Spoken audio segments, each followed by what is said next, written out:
दोस्तों, भारत में दहेज आज से नहीं बल्कि सदियों से एक बड़ी परेशानी है।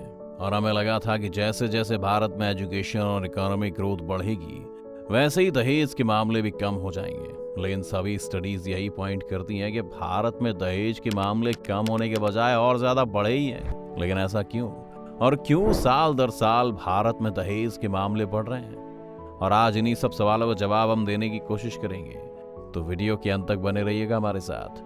लेकिन वीडियो शुरू होने से पहले अगर आप चैनल पर नए हैं या आपने अभी तक चैनल को सब्सक्राइब नहीं किया है तो चैनल को सब्सक्राइब करना और बेल आइकन दबाना ना भूलें। दहेज के बारे में बात करना बहुत सारे फैक्टर्स की वजह से बहुत जरूरी है।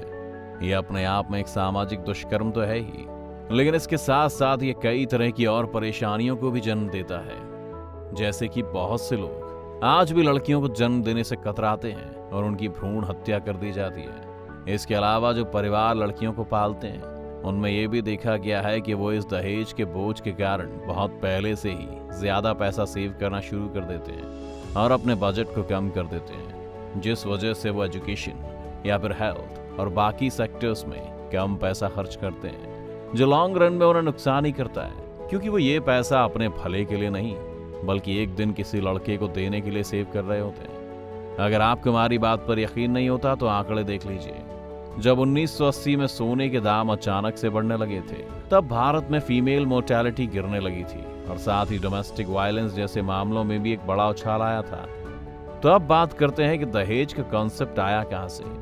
दहेज का कॉन्सेप्ट सिर्फ भारत तक ही सीमित नहीं था। एक वक्त था जब यूरोपियन सोसाइटीज में भी दहेज दिया जाता था।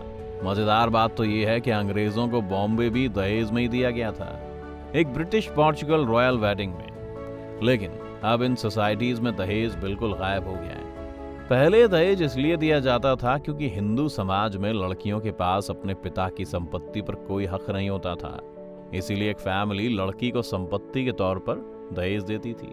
लेकिन आजकल ये दहेज लड़कियों के लिए नहीं बल्कि उनके दूल्हों के लिए दिया जाता है। आप तो जानते ही होंगे कि कैसे एक लड़के की नौकरी लग जाने पर ही उसका रेट तय कर लिया जाता है। अब आते हैं कि दहेज के मामले भारत में क्यों बढ़ रहे हैं। सालों से कई स्कॉलर्स ने इसका जवाब तलाशने की कोशिश की है और इसके बारे में 3 थ्योरीज दी गई हैं। इन तीनों थ्योरीज को आइए देखते हैं। पहली थ्योरी जो दहेज के बारे में दी जाती है वो संस्कृताइजेशन की थ्योरी। संस्कृताइजेशन की थ्योरी के मुताबिक पहले सिर्फ अपर कास्ट सोसाइटीज में ही दहेज दिया जाता था और इसे एक शान समझा जाता था, जिस वजह से धीरे धीरे लोअर कास्ट सोसाइटीज में भी इस दहेज प्रथा को इसलिए अपना लिया गया ताकि समाज में वो अपना कद ऊंचा कर सके। ये थ्योरी एम.एन. श्रीनिवास द्वारा दी गई थी, लेकिन इस थ्योरी को कई लोगों ने क्रिटिसाइज भी किया। इस थ्योरी का एक क्रिटिसिज्म ये निकला कि अगर ये थ्योरी सच होती तो सिर्फ लोअर कास्ट सोसाइटीज में ही दहेज के मामले बढ़ते, जबकि अपर कास्ट सोसाइटीज में दहेज के मामलों में गिरावट आती। पर ऐसा नहीं हुआ। जहां 1930 में सिर्फ 40% शादियों में ही दहेज दिया जाता था, अब सन 2000 में करीब 90% शादियों में दहेज दिया गया।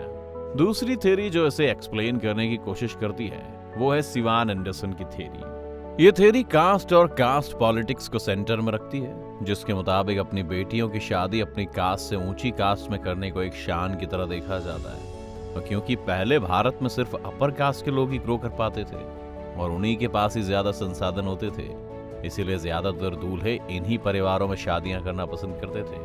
लेकिन जैसे जैसे लोअर कास्ट के लोगों ने इकोनॉमिक डेवलपमेंट की और धीरे धीरे वो मिडिल क्लास या अपर क्लास में आने लगे तो उनके पास भी दहेज देने के लिए पैसा आ गया, जिस वजह से वो भी इस मार्केट में compete करने लगे और दहेज एक बड़ा फैक्टर बन गया लोअर कास्ट लोगों का अपर कास्ट सोसाइटीज में एंट्री पाने का। लेकिन इस थ्योरी में एक मेजर कमी है और वो ये है कि आज भी भारत में ज्यादातर लोग अपनी कास्ट में शादी करना ज्यादा पसंद करते हैं और कास्ट शादियों में एक बहुत बड़ा फैक्टर है, जिस वजह से भारत में बढ़ते दहेज के मामलों को ये पूरी तरह एक्सप्लेन नहीं कर सकती।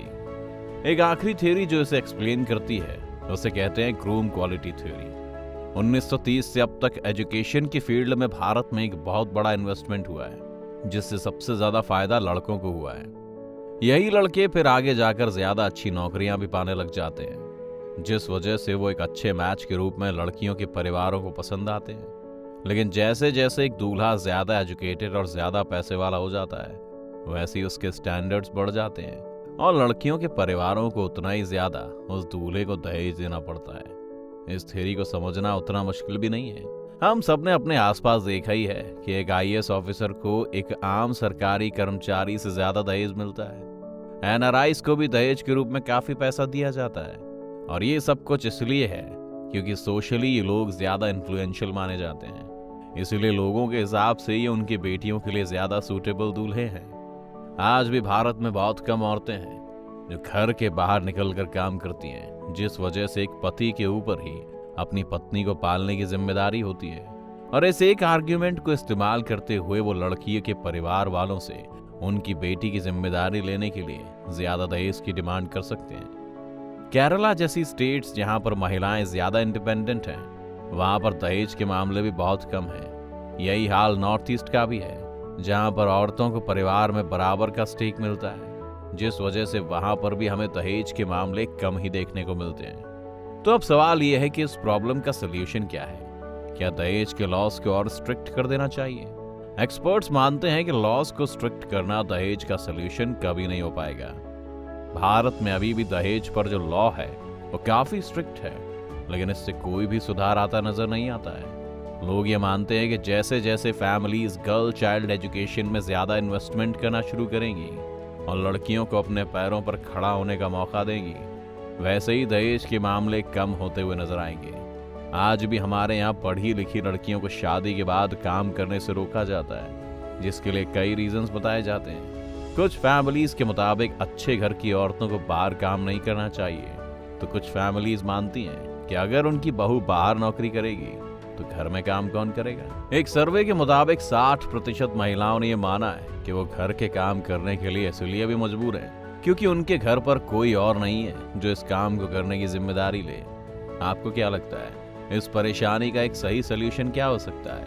आप अपनी राय हमें कमेंट बॉक्स में भी दर्ज करवा सकते हैं। उम्मीद है ये वीडियो देखकर आपको काफी कुछ जानने को मिला होगा। अगर आपको ये वीडियो पसंद आया हो तो वीडियो को लाइक करें, और अगर आप चैनल पर नए हैं या आपने अभी तक चैनल को सब्सक्राइब नहीं किया है तो चैनल को सब्सक्राइब करना और बेल आइकन दबाना ना भूलें।